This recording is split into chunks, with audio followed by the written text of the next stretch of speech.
everybody. Can you hear me? So, I'm the maid of honor, Marika, one of Eden's many lifelong friends. And I am so excited and happy to be able to celebrate with you guys today. From the moment I met John, I knew that he was the one for you. We spent a weekend together up north in Michigan, and I saw so much love between the two of you. It was apparent that each of you has the heart to please the other. May you always possess that attribute. Now, John, I know you are an ultimate Cubs fan. Maybe the only one in the room. I expect now that they have started winning, you will bring my best friend back to me and move to Chicago. Yes! Yeah. I'm sure that your mother would agree. Yeah. She'd love it. So, everybody, if you could just raise your glass and just cheers to Mr. and Mrs. John and Eden Mark. Cheers.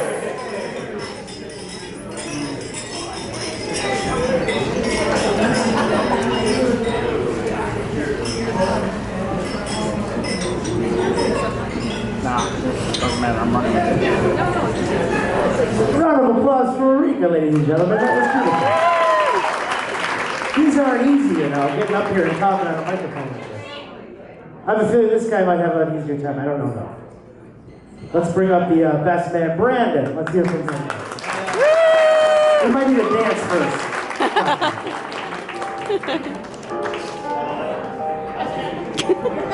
Well, first off, I'm a little bit embarrassed. The last two speeches were quite short. If anyone knows me in the last couple days, I'm a bit long-winded. So I've got two versions of the speech. The one goes 5 minutes. The other went an hour and a half. So I compromised. What I'll do is I'll do them both, and you can tell me which one you like. For those who are fortunate enough to not know me today, I'm Brandon, and I'm John's best man. And it's truthfully a great pleasure and honor for me to be here today. And not only because I've known John for 30 years, but because John was my best man 14 years ago. And on that day, it was as if he channeled the ghosts of William Shakespeare, Oscar Wilde, Robbie Burns, to craft a speech that was at once heartwarmingly emotional and devilishly funny. It made the whole room laugh one moment and bring a tear to the eye of the next. On that day, all of my guests and my family had agreed that it was possibly the best speech they'd ever heard. John, I'm a married man. I do not have time for this. Before I start, let me say that the formative years that I spent in the groom's company meant that he was as much part of developing my sense of humor as anyone else. So, as much as I've tried to make the speech humorous and funny, if it stinks, blame him. I appreciate there were numerous suitable candidates for the job of best man, and John could have chosen any one of them. And as it turns out, this was a very busy wedding weekend, and turns out the tuck shop only had extra larges left. I stand before you today. In Scotland, they call me a mammoth substance. I've only just met you, and I'd like to point out that she looks absolutely stunning today.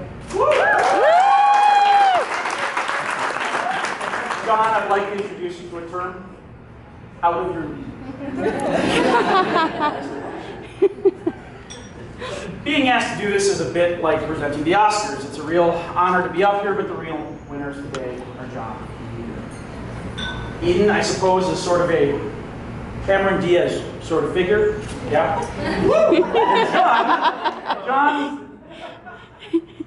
John's one of those nerds that picked up a special effects award for Avatar.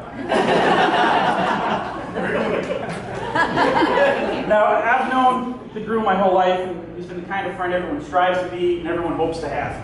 I think the true definition of a great friend is someone who knows everything about you and yet has the good taste not knowing it. It's my duty as best man to tell you about a few stories of him in his younger days. But as we were best friends, most of those stories involve me. So I am forced to admit most of the sensitive details to protect my reputation. So, however, if you'd like to know more, I will be at the bar. It can be bribed with pints. But just so I know what you're asking for, please use the code word high heels. Okay. So, that one. So I've known John since grade school, and we've been best friends since, and I feel like I was his family's second son. I would stay overnight, play on the computer, have dinner with the family, and even John's sisters, Christine and Melissa, they helped make me feel like part of the family. After they were done beating up John, it was my turn. So in truth, I've spent as much time at the Mark household as I did anywhere else. And I have found very fond memories of going with John and Doug to get donuts or pizza as a special Sunday treat, right? So I always had a place at the table on New Year's, and my first experience with dim sum was with the Mark family. Excuse me, farting my throat. So I started this speech by writing a list of all the wild times that we've had over the years. Oh, the strip club, the casinos, the bar fights, the time we stole a dolphin, but John wasn't there for any of them. Always too busy, but that's okay because it's not going to get any better now that he's married.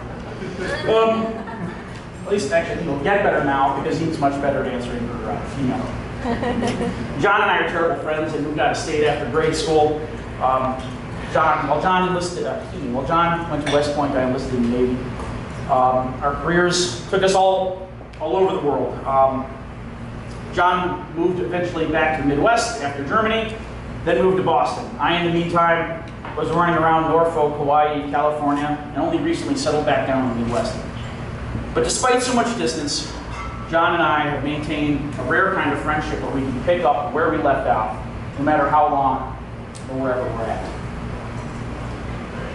So John and I are blessed with this lifelong friendship we've managed to maintain despite our life and our demanding careers. And the fact that we remain close while others may have drifted is probably a testament to the kind of person John is.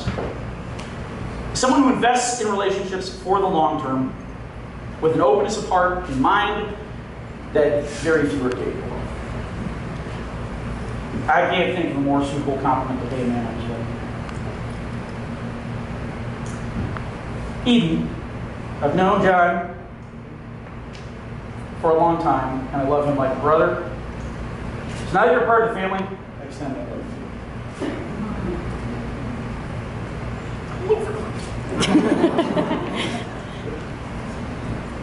John and I met one another a long time ago, so I've got to know John pretty darn well, and some would say too well. Eden, as you go on this voyage of discovery that we call marriage, you're going to get to know John too well. You will discover, besides some of those things in the back of the drawer, sorry, John, you'll discover some of John's admirable qualities. John is renowned for his good humor. I don't mean he's a funny guy, that is a given, but what I mean is he can laugh at himself. I mean, just look at his haircut. But what I mean is John finds humor in everything. And in doing so, collects friends from every corner of his life. And now he's found someone to share more than just a joke with, but a name with, and a future. And if you spent any time with these two, you will know that years down the line when they're arguing over who's about to do the vacuuming, they're going to have a laugh about it. So there's nothing more noble or admirable than watching two incredible people come together in the unity of marriage. John and Eden, as your friends and family, we delight in your marriage and offer our encouragement and support. So please, charge your glasses.